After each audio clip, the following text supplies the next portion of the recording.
Injuries suck. They hurt. You have to walk around babying the injury for a couple of weeks. You have to deal with the feeling of regret for lifting something that might have been too heavy or grinding out that extra rep that might have caused it. And you fall asleep every night asking yourself, why? But honestly, the worst part about being injured is not lifting. Some people just want to give up on life. What am I supposed to do now? What do people who don't lift do after work?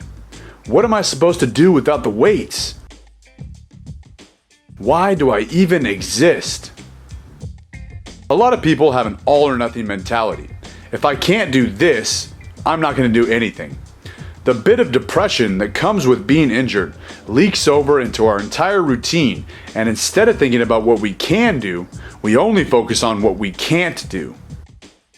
People who don't lift don't really understand this feeling, and to them it actually sounds pretty pathetic. I don't think it's pathetic, and I can relate. There was a time in my life when I hated my job, I didn't have much of a social life, didn't have a girlfriend, wife, or kids, and all I really enjoyed doing was lifting weights. Some called me a meathead with no life, but I didn't care. I was happy. When you are truly passionate about something, and that something is taken away from you, it's depressing. So I feel you. But now that I'm older and wiser, I realize that being depressed and negative helps nothing. When I'm injured, I can choose to be depressed and still injured, or I can be positive about the situation, learn from it, and hopefully speed up my recovery time. Some might say, just don't get injured in the first place. Be more careful. I don't get injured often, and I plan to keep it that way. But you have to realize that when you're lifting heavy weights, heavy being relative to your strength, there is a potential risk of injury.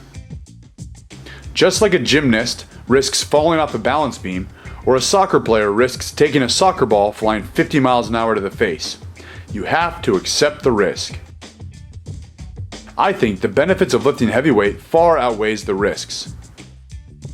When I was in the Marine Corps, my chain of command closed the gym as our punishment.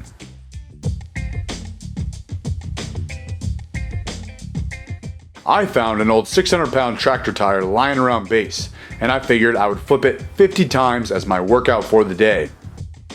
My gunny saw this and approached me. He said, "Can't you just take the day off?" And I said, "I just really enjoy lifting weights, gunny."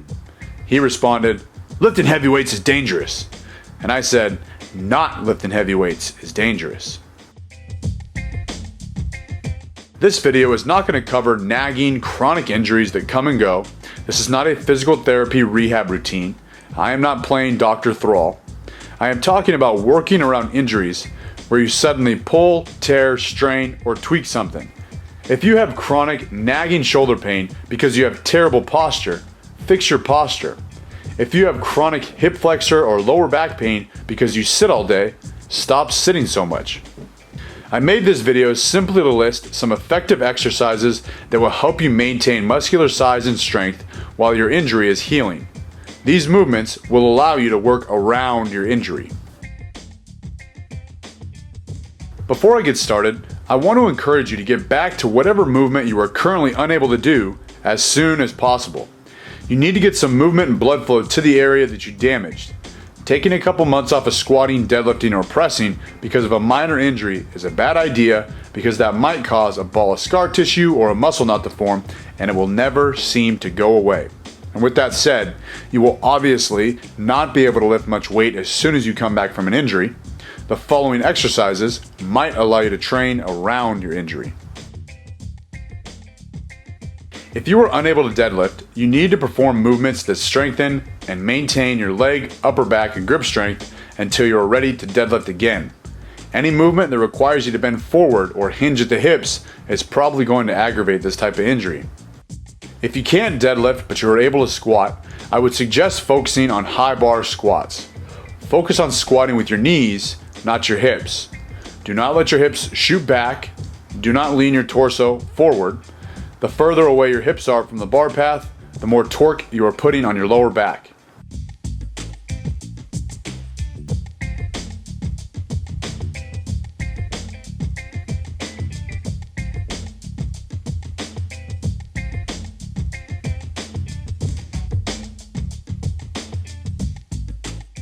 Pushing your hips back also extends the hamstring. This might not be a good thing if you are nursing a hamstring injury. Keeping a vertical torso with hips under the barbell will reduce torque on the lower back and eliminate any tension in the hamstrings. As you squat down, allow your knees to travel forward. This is not a bad thing. And sit your hips between your heels. As you stand up, drive your feet into the floor and imagine there was a wall behind you to prevent your hips from shooting back. Now please note, this is not a how to squat tutorial. I'm not telling you this is always how you should squat. I'm suggesting these tips while you are recovering from a lower back or hamstring injury. I would suggest doing some trap bar or hex bar deadlifts. Deadlifting with the side handles, rather than having to bend forward, will allow you to sit your hips down low, not back, taking the lower back out of the equation and putting the emphasis on the quads. As we all know, the deadlift is not only a lower body movement. In order to maintain upper back and grip strength, I like weighted pull-ups. We do heavy 5x5 deadlifts, so why not do a heavy 5x5 pull-up routine? Heavy being relative to your strength. If you can only do 5x5 with your body weight, then just do it with your body weight. If you can perform 10 or more pull-ups with your body weight, I would suggest adding some weight to your 5x5 pull-up routine. Perform dead stop, dead hang pull-ups. Hold on and hang as long as possible on the last rep of the last set. Barbell lunges are an excellent exercise that I regularly use in my training, injured or healthy. You can really stress the legs without having any impact on your lower back. The amount of weight you can use is fractional compared to how much you can squat, so it allows you to get a great leg workout without much spinal loading. If you're nursing a hamstring injury, keep the lunges short and think about driving up, not pulling forward. If you don't have the space for walking barbell lunges, you can always perform barbell step-ups onto a box or a bench. Bulgarian split squats are also extremely effective. If you have a knee injury that prevents you from squatting or performing any of the unilateral movements I just listed, I would suggest taking this time to strengthen your hinge pattern. Romanian deadlifts, stiff leg deadlifts, good mornings, suspended good mornings. Keeping your legs fairly straight during all these movements should allow you to train without aggravating your knee injury.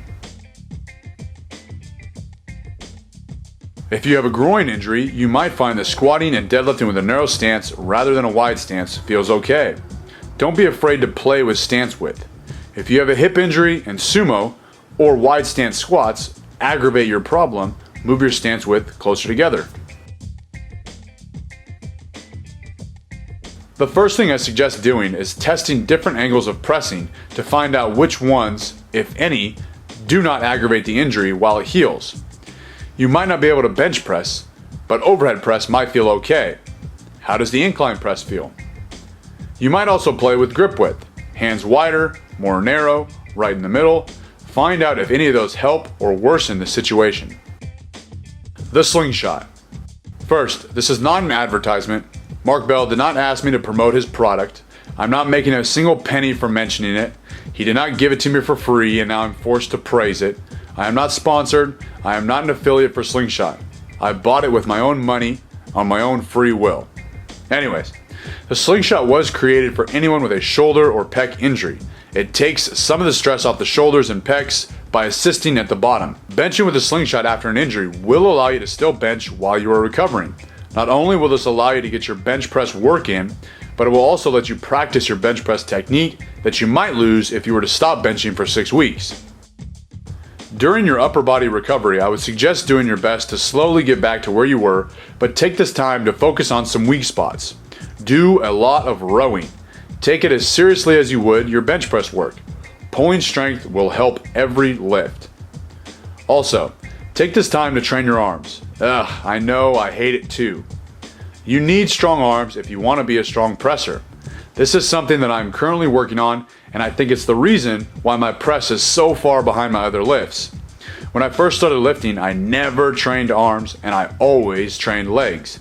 Years later, I've got decent sized legs and slender little arms, so I'm trying to play catch up. You will never find a great presser who has small arms. I know some guys with big arms don't do any direct arm training, so what? There are also guys who run a 4.4 40-yard dash without any training. You and I were not blessed with big arms. Therefore, we need to train them. That's it, guys. I hope you learned something. If you are currently injured, don't get discouraged. Keep moving forward. Get better at the things you can do. Stay positive. And always remember. Trade on time.